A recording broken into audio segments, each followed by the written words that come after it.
Welcome to the Gentleman's Guide to Gaming, and let's play Aliens the board game. Now obviously this isn't the board game of Aliens, this is the Flash version of the board game of Aliens, but after I did the review of the Aliens board game on my primary channel, Clap Click Bang, I received a number of requests to do a Let's Play of this Flash version.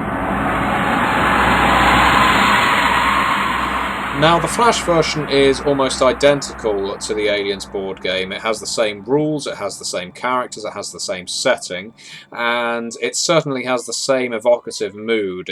And what's more, you also get the sound effects from the movie. You get sound effects, you also get music from the movie, and it does combine to make a very thrilling experience for a Flash game, at any rate. It is very, very close to the board game in atmosphere, I have to say, and if you can't get a hold of the board game, which is long out of print now, a good 15 years if not longer, then this Flash game is a perfect substitute for it. So without further ado, I think we should start the game. Now, appropriately enough, we will start with the Reactor, and the Reactor mission is the one in the film, was where our colonial marines were first ambushed by the aliens, but I think we should be able to get a description. Let's see. Okay, so we have our colonial marines here. We have Apone, Dietrich, Hicks, Vasquez, Drake, Hudson, Frost, Wisbowski, and Crow. Now, Frost, Hudson, and Crow all use pistols. Their accuracy is awful. Vasquez and Drake have machine guns. Their accuracy is much better and the range is better. Apone, Dietrich, and Wisbowski have flamethrowers, and Hicks has a shotgun, useful for close encounters, if you know what I mean. So, as you can see, I'm not really getting my pistol-wielding Colonial Marines to shoot because, for one thing, their accuracy is pitiful, but for another thing, it's... Thank you, Vasquez. It's more beneficial to get the pistol-wielders to the exit on the far left as soon as humanly possible, because, quite frankly, they're just not very good otherwise. Say again, all after incinerator. Well, speaking to Gorman was about as useful as it was in the movie. Now, yes, the pistol-wielding Marines, Hudson, Frost, and Crow, are only particularly good for picking up incapacitated Marines, and aside from that, they don't serve much of a purpose. Not in this mission, anyway. If I manage to get them through to the next mission, they'll have pulse rifles, which are infinitely better than the shitty pistols they're equipped with right now. Now, some things to consider. When using the weaponry that fires bullets, so machine guns, pistols, shotgun, if an alien is stood in a square adjacent to your Colonial Marine, that Colonial Marine does stand a very good chance of getting hurt by the acid spray from the alien's blood. So, shooting an alien in an adjacent square... Lay down a suppressing fire with the exact range. Open fire, goddammit! Sorry, I've watched the film too many times. Where was I? Yes, is a measure of last resort, really. Oh, and it looks like Dietrich and Hicks. Well, Dietrich was just grabbed by a xenomorph. Hicks had a xenomorph land on his face, but he managed to throw him off with his John Bean-like strength. Michael Bean, rather. So far, again, this is proof why we don't fire the pistols in this game. So we'll get Vasquez to deal with. There we go, and Drake. Hey Hicks, you look like I feel. And Dietrich can try and beat off this alien. Apone can't really do much from where he is, so I'll have him listen to Gorman again. I said I want you to lay down a suppressing fire with the incinerators and fall back. Great. Okay, well that helped. So can Hicks do anything? No, he can't do shit. And Dietrich has been taken. As life imitates art, it seems, Dietrich was the first in the movie to be grabbed by an alien and dragged off somewhere. As Hudson later says, their life signs are weak, but they are still alive. Good going there, Wisbowski. Now, the flamethrower doesn't suffer the same disadvantages as pistols, machine guns, and so on. It doesn't cause acid spray if you immolate Xenomorph. Now, I obviously have no way of knowing how this will go. A lot of... Hey! Someone shot something. how this game goes really depends partly on where you place your Colonial Marines at the beginning of the game, because if you spread them out too much, that can be good, or it can be bad.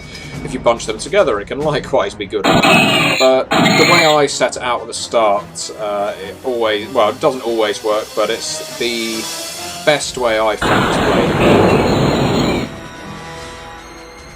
It also depends entirely on where the xenomorphs land on the map. It's done by random dice rolling. Each cell has got a number assigned to it, and so it really is down to where the dice land. You can start the game with about 3 or 4 of your Colonial Marines getting wiped out there and then, simply because they've been unfortunate enough to have a xenomorph land on their face, which is not a pretty sight, I can tell you. Speaking from experience here. Yep. Well done, Hicks.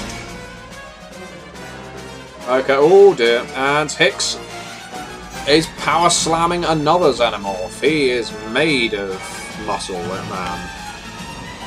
Still, we'll concentrate on getting Frost and Hudson and Crow all the way over to the exit, I think. And Vasquez can take out that xenomorph with any luck. Nope.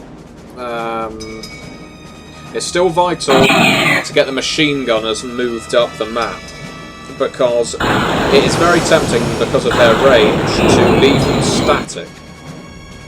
Very tempting indeed, because they can essentially hit an alien no matter where it is on the map, as long as it's not under cover. Unfortunately, this can result in your machine gunners getting isolated from the rest of the squad, and that may seem like a good idea at the time while they're protecting everyone, but machine gunners are quite useful to have around in the next mission, and the one after that. That'll be Vasquez and Drake. Hey Vasquez, ever been mistaken for a man? I'll just keep coming out with aliens quotes, why not? Good film. Excellent film. Very different animal, of course, to Alien, in that Aliens is more of a, well, sci-fi action horror, and Alien is more of a thriller. It's just like a slasher in space, more than anything else. Definitely the first of its kind, and one of the best of its kind. See, now, as you can see, with the pistol guys getting very close to the exit, you can see how spread out the Marines are getting. And because I have to use up that many time units or action points to get the machine guns to fire on target, it does result in a great gulf between Colonial Marines. Now, why is that bad? I'll tell you. The reason it's bad is... there goes one guy. The reason it's bad is because it's very useful to have guys with flamethrowers remaining on the map alongside the machine gunners, because shooting something at close range with a machine gun almost guarantees someone getting acid spray in the face, as Drake would tell you from his experience in the movie. I think we'll get Drake moving as far back as possible. Yeah, I think he will be out of range of that alien. Wisbowski, go on. Oh, shitting hell. Now, there's quite a few role-playing elements to this, aside from Apone saying, "Come on, sweetheart, what you waiting for?" Or, that was a really bad Apone impression, by the way. I think, well, characters like Crow and Frost and Dietrich and Wisbowski never really got a great deal of development in the movie, and they especially didn't get any action figures after them, although Drake did. Not that his action figure looked anything like him. So Drake and Vasquez are, of course, in a relationship, with Drake being ultra macho, if not psychotic. And Vasquez, does not manage to beat off that alien. Again. And Wisbowski is a company man. He's in league with Burke. He is in the employ of that villainous corporate stuffed suit who wants to bring the xenomorphs back to Earth. And Apone manages to hurl an alien off of his head as well. Well, things are looking a bit nasty right now. And, oh good, Vasquez wins the melee. Now it is actually very, very difficult to win the melee in this game, I will concede. Oh no, it wasn't Vasquez, it was Drake. I should be wearing my glasses when I play this. Oh, we'll go for it. Yes. And I think we'll get Hicks out. So we're left with Apone, Vasquez, Drake and Wysbowski. And we could spend all day trying to wipe out all these aliens. And we probably will. But the longer we take these aliens on, the more aliens are, of course, going to be added to the map. And if ever the die rolls 0, more than 2 aliens will manifest in a round. What we've got to do is keep clearing our flanks like this until the only aliens that are around are the ones on the very far side of the map. Good shooting there by Wysbowski. And I think I'm going to get Apone to perform a bit of a defensive manoeuvre. Being the Sarge, he's not going to just abandon his troops. He's going to set fire to the ground because that prevents any aliens from approaching in that direction. Oh, and Wysbowski is very nearly caught there. No, I think we're going to... Let's move. Let's move out. The alien can't catch us on this round if we move towards the door. And I'll get Drake to do the same thing because all the hanging around isn't good. Wysbowski moves one space closer, as does Apone.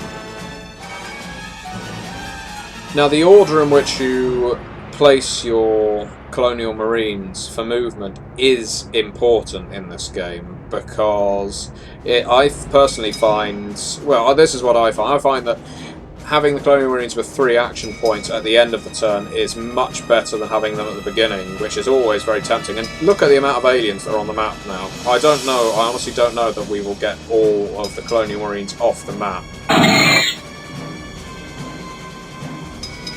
Go on. Oh, double shot. There we go. Now, if a Colonial Marine with a machine gun, Vasquez or Drake, shoots an alien that is adjacent to another alien, he gets an automatic hit as the bullet essentially goes through one xenomorph and into the other. And now there's a lot of xenomorphs next to each other. How best to do this? I think if Vasquez hits that one and she actually hits, yep, she gets an automatic kill on that. Drake can move back one so he doesn't get acid sprayed. There we go. We've wiped out some of the competition. And Apone can set up a bit of a flame wall, I think, maybe? Come on, sweetheart. Look into my eye, Hudson. How best to do this? Move forward one, and then make the flame wall. So Apone, role-playing here, I'm role-playing, is not going to let his men and women, Drake and Vasquez, hang out to dry. He's a good sergeant, so he will cover their exits in the most decent possible way. As tempting as it is, I've got more confidence in Apone's ability to melee, as well as his ability to flamethrower these motherfuckers.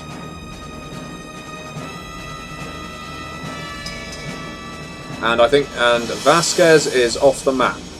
So now it's Drake, we can move him across one. And I think we're going to have to take out that alien. Is it worth it? No. Drake says, "Sarge, go without me, I'll be fine." And we can only hope that a xenomorph does not land near Drake. At this stage, it's getting very, very hairy for Drake right now. Oh, that was lucky. Okay, and off the map with him. Excellent going. Reactor room completed. Good going there, Drake. Good going there, Colonial Marines, and see you for the next part.